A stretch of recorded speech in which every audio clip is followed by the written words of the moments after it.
Something special is brewing in New Jersey after some major reports revealing one huge move coming this offseason. There have also been comments from players that reveal something incredibly unique and rare around the NHL is happening in the New Jersey Devils locker room. And with this team, this offseason is building up to be something absolutely huge. We have to dive into the most recent reports, including injury updates, what some players who are free agents have said about the organization, and a big report about one of their star players likely coming back. All that coming up on this episode of Hat Trick HQ. I'm excited to talk about it, but before we get into the video, if you guys like the New Jersey Devils, you like Devils content, go check out Devils Digest. The link will be in the pinned comment down below. Aiden and Ryan are pumping out content every single day on the New Jersey Devils. And if that sounds good to you, go check them out. Mark, we got to get right into this video. We'll start with some injury stuff because we got some big stuff brewing, including Jacob Markström, like I'm sure you saw in the intro. But first, I want to talk about the reports that came out today from injuries, and one of the big ones here is Johnathan Kovacevic. He suffered a knee injury, and he'll need surgery this summer, and he won't be ready for the start of a training camp. Now, Kovacevic was off to an insane start to the season this year, Mark, and again, he did slow down a little bit as the season went on, but look, the Devils signed him to a big extension. He's going to be around for a little while.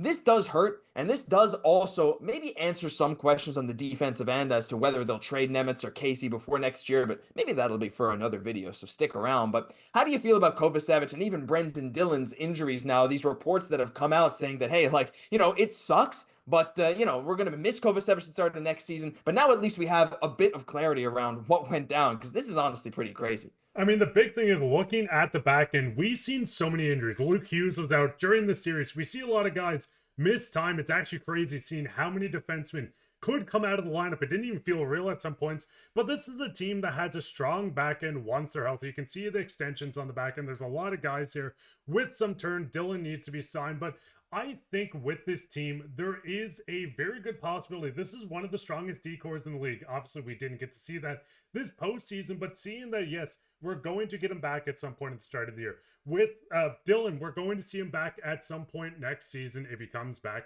But the big thing with this team is, Josh, we need to see them fully healthy. That's something we didn't see. They had some very close games still. We've seen double overtime, what was it, twice during the series with a team that felt like we had, 4 defensemen the entire year. But I think overall, the defensive end is a bright spot on this New Jersey team. Yeah, I mean, look, it's not without getting into guys like Seamus Casey and Simone Nemec. I know there's been trade talks around that, but like I said, that's not for today's video. But looking at this decor, like, again, there's just been injuries up and down the lineup. And to hear how brutal that is for Kovacevic, I mean, again, just heading into this extension, getting him $4 million per year, it does suck. But again, all you can hope for is that they'll be back ready to go for next year. I know this was a pretty rough year for injuries. Look, and I mean, there's some jokes to be said, I guess. Hey, look, the injuries for next year are already getting a head start, but that is, it's a bit of a bummer, but it's good to get the clarity, hoping these guys are ready to go for next year. But honestly, Mark, the comments out of today, to get off a negative note of injuries, the comments coming from the players in this post-season, I guess, after the season media availability, has been a revelation, honestly. It's been almost shocking in a way, and there's a few we got to get into. I mean, I want to start here with Cody Glass. He's a pending restricted free agent, and honestly, I think the Devils should try to get him back at all costs, which I think they will, and he said he would love to return to the New Jersey Devils. Now, that sentiment is not just from Cody Glass. We get something from Daniel Sprong as well, saying, I think Sheldon Keefe is my favorite coach I've ever played for, and I'd really love to come back. And before we get into Markström, which just continues this theme, Mark, like, right now, the sentiment around so many players on the New Jersey Devils, not just these two guys, but the sentiment from all the players seem to be like they love playing for their coach, Sheldon Keefe. They love playing for Tom Fitzgerald, the GM, and they love being in New Jersey as much as the media wants to paint New Jersey as like, what free agent would want to go there, this kind of thing.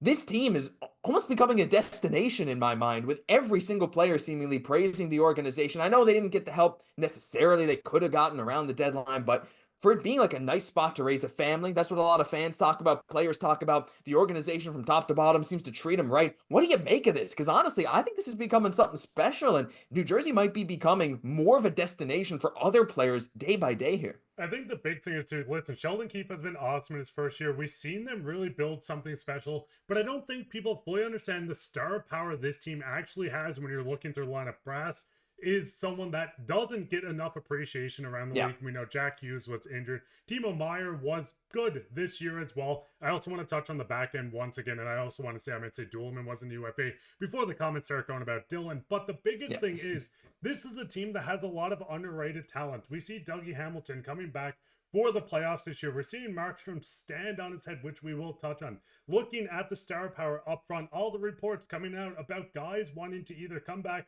or it seems like players are looking at going to New Jersey. This is a team that a lot of people are going to want to get on early before they've run out of cap space or something like this. So Josh, looking at this, it does not surprise me seeing these guys come out. Cody Glass was awesome after coming over from Pittsburgh. We've seen Daniel Sprong join this team as well as a good bottom six scorer on the team. But Josh, looking at this, do you think there has to be moves coming out? I mean, looking at the roster itself, there's a lot of money being thrown around with a lot of guys. I see a lot of Devils fans speak on Palat being moved. A lot of guys that they maybe don't want to come back. But overall, I think this core is awesome. And if you shake it up enough, not a lot, but if you move out some of these contracts, I think you can bring in another star talent within this roster.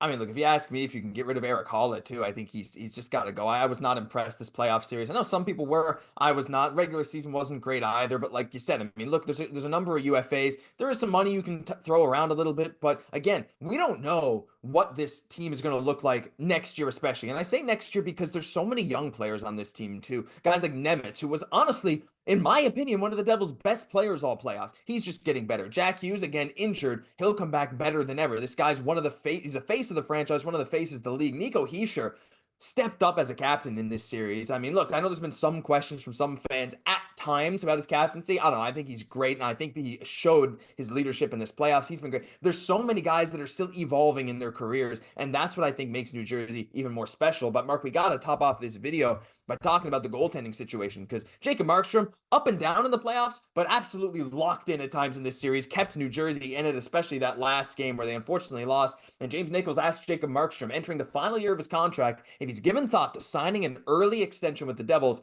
If Fitzy's calling, I'm answering. Now, I don't know if he's throwing some shade there at the situation in Vancouver where apparently Quinn Hughes didn't answer Jim Rutherford. I don't know. I know we got some other talk about Quinn Hughes. I'm sure us and Devil's Digest will get into over the summer. But Markström, look, he's heading into his final year. He's due for an extension. Mark, I can honestly see him signing an extension with New Jersey. Again, provided it's like, it's understood that once he's 38, 39, it's unlikely for him to be the starting goalie. He honestly played his heart out. He has said a lot of the right things. He's an emotional goalie, but he did what he needed to do. And honestly, I think he won the heart of a lot of Devils fans. And even me watching it at times, it's like, man, he just wants to win. And to hear him say this again about the management, if Fitzy's calling, I'm answering. I don't think that's just a statement on, yeah, I want to extend here. It's like, I want to be part of this organization, which is just one of these other things. It's like, this will be one big move this offseason, but it just makes me think there's only going to be more coming. And I mean, the big thing with the goaltenders, we don't know if Jake Allen's going to return to the team. Nico Daws is signed going into next season as well.